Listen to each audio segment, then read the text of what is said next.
What kind of music do you like? This question is most likely posited to thousands of people a day throughout the world. When getting to know someone, from a new coworker to a potential romantic interest, it is a standard go-to question, which probably shouldn't be too hard for most people to answer, unless maybe you're Jason Bourne. What kind of music do you like? However, this question can be difficult to answer even for people who aren't amnesiac spies. Why? Because there is a whole category of music that, despite being the most popular music for almost a century, is essentially nameless.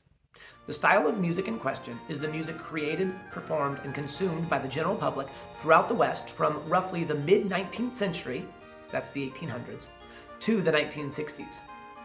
The music popular then was referred to at the time as simply popular music. This term, which was first used in 1906, differentiated this type of music from classical and folk music, and referred primarily to music that was written and marketed with the intention of achieving mass distribution and sales, which was originally done through the sale of sheet music. This stands in contrast to classical or art music, which was generally disseminated through performances to large audiences, while traditional or folk music was generally passed along orally to smaller local audiences and often had unknown composers as well.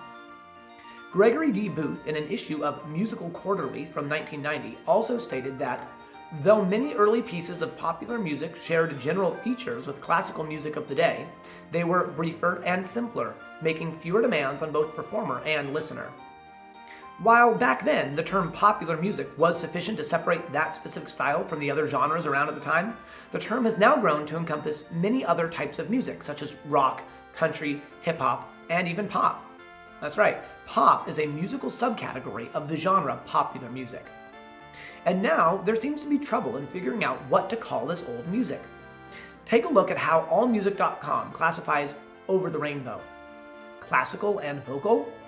And if you ask Google what type of music it is, just pop? Come on, this song is neither Beethoven nor Taylor Swift. The most widely used term I've found that seems closest to describing this music is traditional pop. However, this has different definitions depending on where you look, and even its broadest definition is still fairly limiting and not quite right. AllMusic.com defines it as only being post-big band, pre-rock and roll, while Wikipedia pushes its beginnings back to World War I.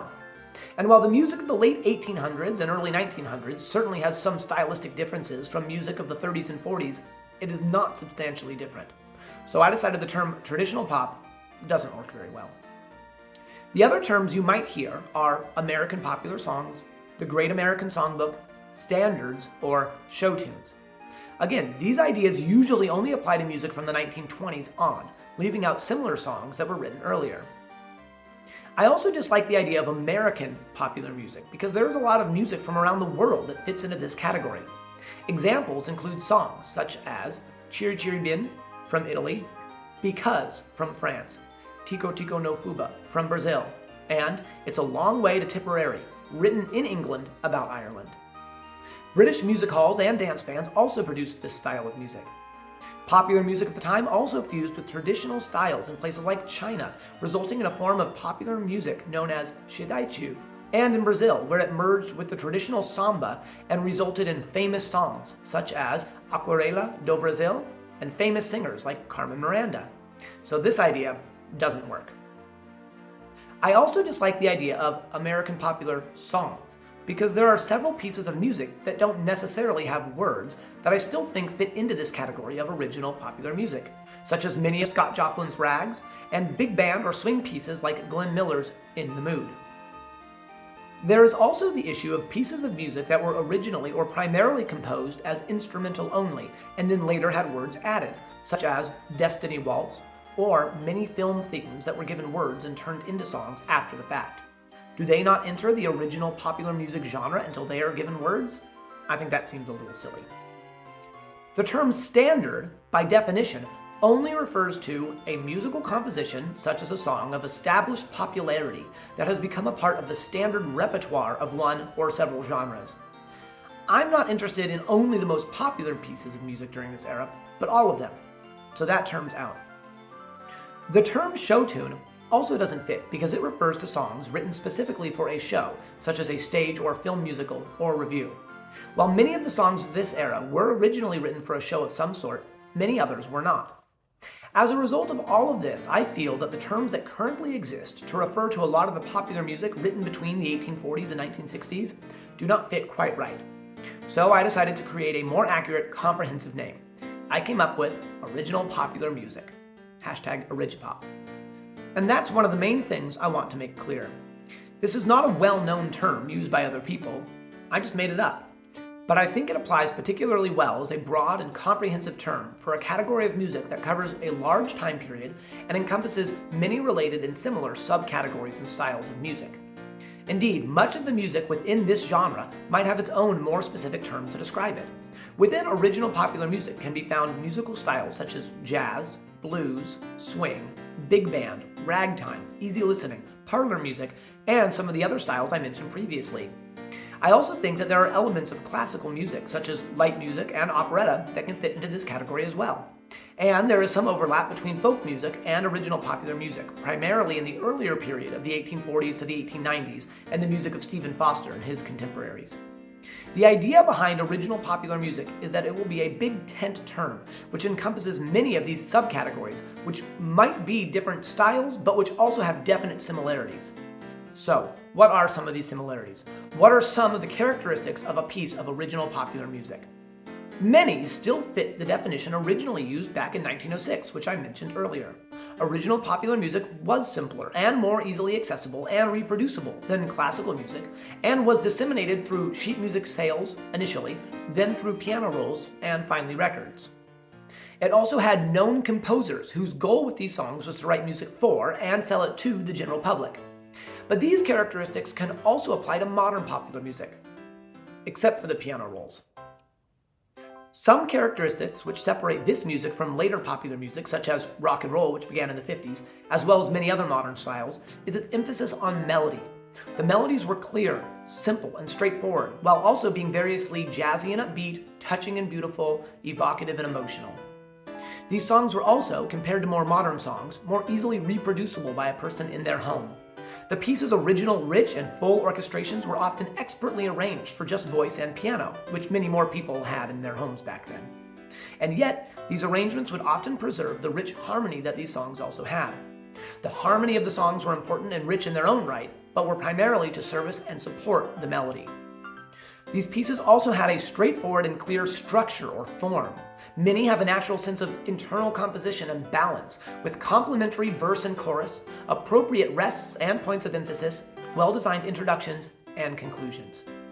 For songs with lyrics, these lyrics were designed to be poetic and beautiful, but also relatable. They could convey sincerity, earnestness, and feeling without being maudlin or hokey, and they could be both emotional and evocative, but also clever and humorous. Many lyrics could also possess sophisticated and inventive internal rhymes and wordplay. What rhymes with Coolidge? Coolidge? Yeah. Nothing rhymes with Coolidge. You want to bet? Sure, say it over yourself. Coolidge, Coolidge, Coolidge. Come on, quick. Oh, I'm ashamed of you. When you speak of Coolidge, he deserves a eulogy. Coolidge, he? Eulogy? Hey, I got a new rhyme for you. Yeah? Yeah, what rhymes with tapestry? Tapestry? 3:30, please.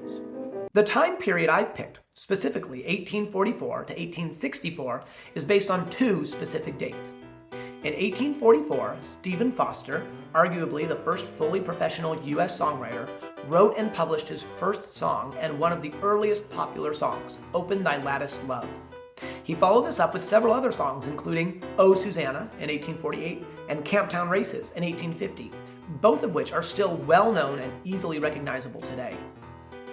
While many of Foster's songs and those of his contemporaries might be classified by some as traditional or folk music, and do in some ways sound more like folk songs than they do later popular songs, many still consider them popular songs, and so that is where I will start this period. Alternative dates that could also be used to indicate the start of this era could be 1875, when T.B. Harms and Company is founded. This was one of the first music publishers to specialize in popular songs rather than hymns or classical music. Or 1891, when After the Ball was published, the only song that sold 5 million copies of sheet music during this era. The ending date for this period is also similarly vague and open to interpretation. Roughly a century after Stephen Foster began writing his songs, popular music was beginning a decline. This decline began in the 1940s due to a host of factors, including World War II and its long-ranging impact, and the boycott of ASCAP by radio broadcasters. The decline then picked up as new styles began gaining steam, such as rhythm and blues, country, then called hillbilly music, contemporary folk music, and then finally rock and roll in the mid-1950s. Frank Sinatra even bemoaned the lack of new popular songs, except those coming out of the theater, saying in 1948, "I've been looking for wonderful pieces of music in the popular music vein, what they call Tin Pan Alley songs. Outside of show tunes, you can't find a thing."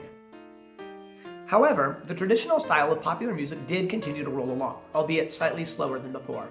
In fact, as Frank Sinatra noticed, much of the popular songs coming out then were from musicals, both on stage and, to a lesser extent, film. But before long, these two began to dry up. The year 1964 is described in the B-side, The Death of Tin Pan Alley and the Rebirth of Great American Song, as the supernova year. This year, 3 big popular musicals premiered: Funny Girl, Fiddler on the Roof, and Hello, Dolly. But after this year, although musicals did continue to be made, the creative returns, as chronicled in the B-side, were visibly diminishing. Also in 1964, the Beatles appeared on American soil and television, perhaps finally completing the transition from the older style of popular music to rock music, and setting the stage for many new styles to further supplant the mantle of popular music. So there you have it. Very basically, original popular music is a term that I created to describe the wide range of music created between 1844 and 1964 that isn't classical or folk music. If you've ever heard a song from this time and didn't know what type of music it was, well, now you know. And maybe now Jason Bourne will be able to tell Marie what type of music he likes. What kind of music do you like? A ridge pop.